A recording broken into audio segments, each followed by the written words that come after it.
I remember the blazing summer night on June 13th, 2011, hearing the phone ring loudly.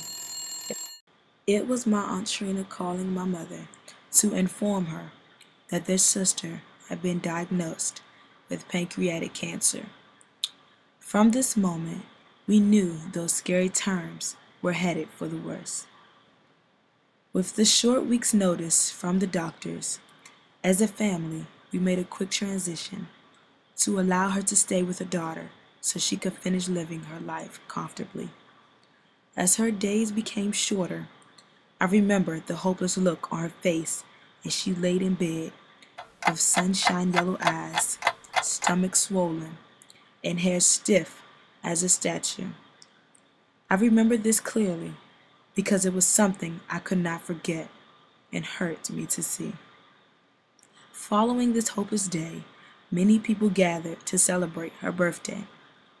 Normally, birthdays are exciting and filled with love. However, this celebration was one filled with sorrow and depression.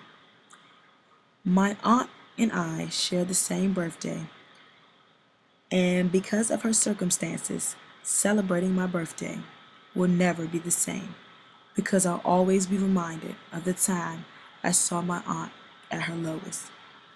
As a religious family, we turn to prayer in major times of need.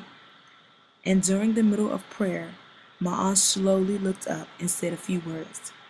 "Don't cry for me. I'ma be all right." Those words were extremely powerful because even though she was suffering and time was ticking, she remained optimistic and the strong woman we knew her to be. The night of July 26th, my mother quietly came up the stairs with a cracked voice and eyes full of tears, telling my sisters and I that Aunt Velma had passed. At this moment, tears overcame all of us, but my sisters and I went to comfort my mother.